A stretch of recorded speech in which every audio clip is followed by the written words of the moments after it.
ዛሬ ደግሞ ቀለል ያለች ኦቨን ውስጥ የሚሰራ መንዲ በኦቨን ውስጥ ተከቱትና እናንተ ዘና ፈታ ትላላችሁ። ዝያራም ካለባችሁ ሰው ጥያቃም ካለባችሁ ትሄዳላችሁ። አሰላሙ አለይኩም ወራህመቱላሂ ወበረካቱ። ሁላችሁንም በያላችሁበት ቦታ ሰላም ብያለሁ። ሰላማችሁ ብዝት ይበልልኝ። ዳይ ወደ አሰራሩ። እዚህ ጋር ሽንኩርት ቲማቲም ከትፍ ያለሁኝ ሽንኩርቱንና ቅመሙን ከቲማቲሙ አንድ ላይ እሳት ላይ ጥደውና ስቶቭ ላይ ጥደውና ትንሽ ሀመስ አደርገዋለሁኝ ጣዕሙን ሩዝ ውስጥ እንዲገባ። ይሄ 4 ሎሚ ዘይት ጨመርኩኝ። 4 ሎሚ እና ቅመሞቹን ቅመሙ ድፍን ነው። ከሙን ድፍኑን፣ ቆንጆ በርበሬ ድፍኑን፣ ድንብላል ድፍኑ አድርጌ ነው አንድ ላይ ከሽንኩርቱ ጥብስ እንዲልልኝ እሳት ላይ ጣትኩት። እዚህ ጋር ደግሞ የተፈጨ ከሙን፣ የተፈጨ ቆንጆ በርበሬ፣ የተፈጨ ድንብላልና ዛፈራን፣ እርድ። ዛፈራን ከሌላችሁ እርድ ተጠቀሙ እና በዘይቱ ጨው ጨምሬ በዚህ መልኩ አዋህጄዋለሁኝ። 2 ማንኪያ ትንሿ ማንኪያ 2 ጨምሬ ያለሁኝ እርድ። ለምሳሌ እናንተ ዛፈራን ላይ ይኖራችሁ ይችላል። እዚህ ጋር ዶሮዬን አጥቤ በዚህ መልኩ አዘጋጅቼዋለሁ። አሁን ማሳጅ በደንብ አድርገን እስከ ውስጥ እንዲገባ ቅመሙ ማሳጅ እናደርገዋለን። ውዶች እኔ የምላችሁ ነገር ቪዲዮዬ ምን እንደሆነ አላውቅም፣ ሰው ጋር አይደርስም። እስኪ በተቻላችሁ መጠን ሪፖስት አድርጉልኝ፣ ላይክ ኮፒ ሊንክ አድርጉልኝ። ለምን እንደሆነ አላውቅም፣ በዚህ ሰሞን ምንም ነገር እንትን የለውም፣ ሰው ጋር አይደርስም። የኔ ቪዲዮ ሰው ጋር ቢደርስ በጣም ይጠቅማል። ለምን ይሄ የሚጠቅም ቪዲዮዎችን ነው እኔ የምለቀው። ይሄው ዶሮውን በዚህ መልኩ እዛ ድስቱን የጣትኩትን ድስት እየሄድኩ እያማሰልኩኝ እየተመለስኩኝ ነው። ለዛ ነው ጠፋ እያልኩባችሁ የምመለሰው። ይሄው ሽንኩርቱን አንድ ላይ በዚህ መልኩ ጥብስ አድርጌዋለሁ ከቅመሙ ጋር።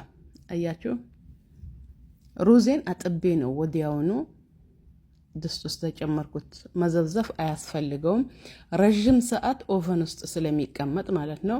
ለአንድ ብርጭቆ ሩዝ 2 ብርጭቆ ውሃ ነው የሚያስፈልገው። ብዙ ጊዜ ትጠይቁኛላችሁ። ይሄው ውሃን ጨመርኩኝ። በዚህ መልኩ እፍና አደርገዋለሁኝ በገስቲር። እዚህ ጋር ወረቀት ዝብዳ ጨመርኩበት። ከዛን በብላዋ እና እዛን ገብቶብኝ ነው።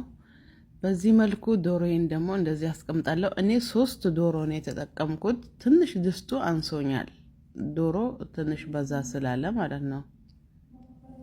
እዚህ ጋር በዚህ መልኩ እንደዚህ ሰፋ እያደረኩኝ እረትበዋለሁኝ ወይንም አስተካክለዋለሁ። በዚህ መልኩ ቁጭ አደርገዋለሁኝ።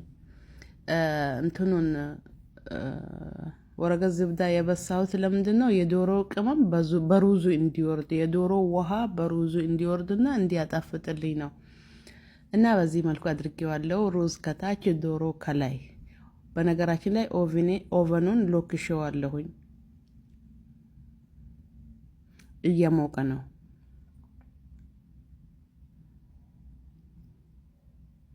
እና አደራችሁን ይሄ ቪዲዮ ከደረሳችሁ ላይክ፣ ሼር፣ ሪፖስት፣ እስኪ ኮፒ ሊንክም አድርጉልኝ። ተባበሩን፣ ሼር አድርጉት። ይሄው በዚህ መልኩ ኦቨን ውስጥ አድርጌዋለሁኝ። ከታች ነው የሎከስኩበት። ኦቨኑ ሙቀዋል። እስኪ በስል ድረስ ከታች ነው የምሎከስበት። ለምሳሌ 1 ሰዓት ተኩል ነው የሚያስፈልገው። ዶሮ ሲሆን 1 ሰዓት ተኩል ኦቨን ውስጥ ያስፈልገዋል። በቃ አሁን ወደ ዝያራ ማሰላማ ሂዱ እናንተ። እኔ ግን በስሎ በዚህ መልኩ ማሻአላህ ተባረከላህ። እናንተ ከዚህ የበለጠ ሊቀላላችሁ ከፈለጋችሁ መልሳችሁ ከላይ ሎክሱትና ከታች አጥፉና ከላይ ሎክሱት። እንደዚህ እንዲቀላላችሁ አድርጉት። እኔ ከታች ብቻ ነው እንደዚህ የቀላው። ማሻአላህ ተባረከላህ። በዚህ መልኩ ደግሞ በኸርተሃ ወይንም አጠንተሃ ሽፍን አድርጌ ተዋለሁኝ። አያችሁት? ማሻአላህ ተባረከላህ። ከላይ ቅመሙን አነሳለሁኝ። ሹፉ እና ቪዲዮን ከወደዳችሁት አሁንም በድጋሜ ላይክ፣ ሼር፣ ሪፖስት አድርጉልኝ፣ ፎሎ አድርጉኝ እላችኋለሁኝ። ይሁት እስኪ ማሻአላህ። መንዲ በነገራችን ላይ የየመኒ ስፔሻል ምግባቸው ነው። ማሻአላህ ተባረከላህ። የሚታወቁበት የመኒዎች በዋናነት የሚታወቁት በመንዲ ነው። እዩት እስኪ ሩዙ ብትን ብሎ በስሎ ማሻአላ ተባረከላ። ሞክሩት ሁላችሁም። ስራችሁን በጣም ነው ቀለል የሚያደርግላችሁ። እናንተ ሳትደክሙ ለስንት ሰው ለ10 ሰው የሚበቃ ምግብ ሰርታችሁ አቀረባችሁ ማለት ነው። ምንም የሰራችሁ ሳይመስላችሁ በዚህ መልኩ እናሳምረዋለን። ይሄው ዶሮ እንዴት እንደቀላና እንዴት እንደበሰለ አትጠይቁኝ። በጣም ቀላል አሰራር ነው። የመጨረሻ ቀላል አሰራር ነው። ሁላችሁም ሞክሩት። ኦቨን ካላችሁ ማለት ነው።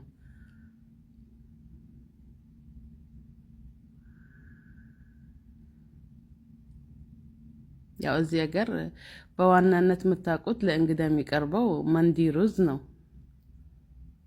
ሌላ ጊዜ ደግሞ በመንዲ ባርሜል እየሰራው እለቅላችኋለሁኝ። بالعافية ብያለሁኝ ለሚበላው